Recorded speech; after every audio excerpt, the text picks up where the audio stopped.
नमस्कार, मी Girish Chandane, water condition तंत्रज्ञान तज्ञ।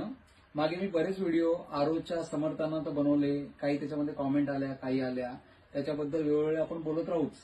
पण आता मी महत्वाचा एक व्हिडिओ बनवतोय की आरो इंडस्ट्री आणि या ज्या मोठ्या मोठ्या कंपन्या आहेत, कंपन्या आहेत त्या कशा काय काय उद्योग करतात हे तुम्हाला सांगण्यासाठी हा व्हिडिओ बनवलेला आहे। त्याच्यामध्ये तर हा व्हिडिओ नीटपणे करा। माझे व्हिडिओ लांब असतात, त्यामुळे कोणी मोठे होतात, चिकार लांब असतात, त्याने आत्ताच व्हिडिओ स्किप करावा। तुम्ही व्हिडिओ बघू नये। ज्यांना इन्फॉर्मेशन पाहिजे त्यांच्यासाठी गिरीश चंदने आहे आणि चांगली इन्फॉर्मेशन देण्यासाठी माझा नेहमी प्रयत्न राहतो। तर विषयाकडे वळूया। विषय असा आहे की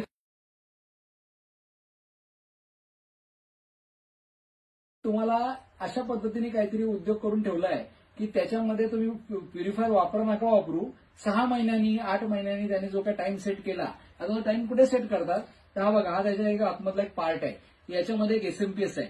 आता हा एसएमपीएस प्रत्येक याच्यामध्ये असतो, पण यांच्या एसएमपीएस मध्ये एक वेगळी गोष्ट अशी आहे की त्याच्यामध्ये त्याने एक टायमर दिलेला आहे। आता ज्यांना टेक्निकल कळत नाही त्यांनी एवढंच लक्षात घ्या की साधा एसएमपीएस म्हणजे काय करतो, फक्त 230 व्होल्ट पॉवर आली की तुम्हाला तो पॉवर आउटपुट देतो। आणि दुसरे एसएमपीएस काय करतात, हा स्मार्ट एसएमपीएस आहे।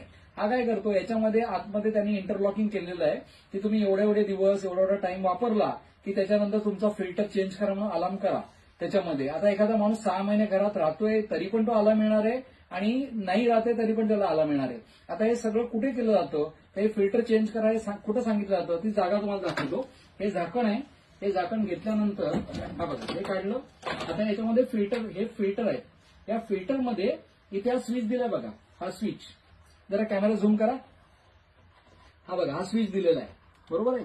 तर हा स्विच कशासाठी दिलाय, तर हे जे काही तुमचे 3 फिल्टर आहेत ना, हे 3 फिल्टर हे तुम्ही वापरल्यानंतर मेकॅनिक येतो, ते 3 फिल्टर चेंज करतो आणि त्याच्यानंतर हा रिसेटचा स्विच दाबतो। हा रिसेट स्विच दाबल्यानंतर या सर्किटला तुम्हाला सिग्नल मिळतो की तुम्ही आता याच्यामध्ये हे सिग्नल मिळतो। मग हा 6 महिने का त्यांनी जो टाइम सेट केलाय त्याच्यानंतर हा तुमचा सिग्नल चालू होतो आणि तेवढ्या टायमिंग नंतर त्याला पुन्हा सिग्नल देतो की आता हे फिल्टर चेंज करा। तर ही अशा पद्धतीने ही रिकरिंग इंडस्ट्री आहे की तुम्ही वापरा नका वापरू, तुमचे फिल्टर तुम्हाला चेंज करायलाच पाहिजे असं सांगण्याचं हे सगळं काम आहे।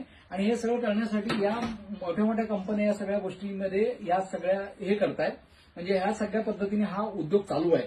तर याच्यामध्ये अशा पद्धतीचे स्विच लावणं आणि अशा पद्धतीचे आतमध्ये इंटरलॉक करणं ही पूर्णपणे चुकीची गोष्ट आहे।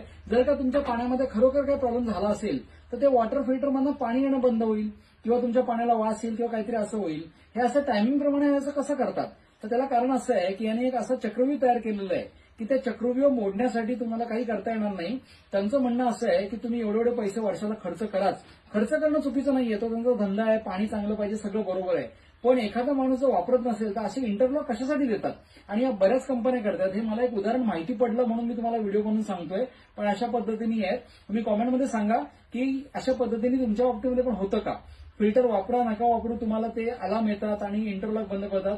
तर बरं, दुसरी गोष्ट अशी आहे की तो नुसता अलार्म देत नाही, त्याच्या आतमध्ये त्याने अशा पद्धतीने इंटरलॉकिंग केलं। इंटरलॉकिंग याचा अर्थ चक्रव्यूह, की तो आपोआप बंद पडतो, म्हणजे तो पूर्णपणे फिल्टरच काम करणं बंद करतो आणि तुम्हाला मेकॅनिकला बोलवावं लागतं। आता किती लोकांना ही रिसेट करणं माहिती असेल किंवा आणखी काही गोष्टी माहिती असेल। जनरली आपल्या आयुष्यामध्ये एवढे प्रश्न आहेत की पाणी हा त्यातला एक प्रश्न आहे, त्यामुळे तुम्हाला कसं माहिती पडणार, तुम्हाला नाही माहिती पडणार। आणि तुम्ही ज्याच्यावर विश्वास ठेवताय तो शेंदूर फासलेला दगड आहे, त्यामुळे तोही ते सांगत नाहीये आणि आपण कारण नसताना ते फिल्टर चेंज करत बसलो। आणि त्याच्यासाठीच आम्ही मागच्या व्हिडिओमध्ये सांगितलं की ऑटोफिल वॉटर कंडिशनर एक छोटे इन्स्ट्रुमेंट काढलंय की जे तुमचा आरो मेम्ब्रेन जो चोक होतो तो चोक अजिबात होऊन देत नाही। त्याच्याबद्दल मागे व्हिडिओ आहे, त्याची लिंक कॉमेंटमध्ये दिलेली आहे। तर आपण नक्की सांगा की आपल्या बाबतीमध्ये पण हा अनुभव आहे का। व्हिडिओ बघितल्याबद्दल आणि लांब व्हिडिओ बघितल्याबद्दल आपले मनापासून धन्यवाद। गिरीश चंदने, वॉटर कंडिशन तंत्रज्ञान तज्ञ, खारघर, नवी मुंबई।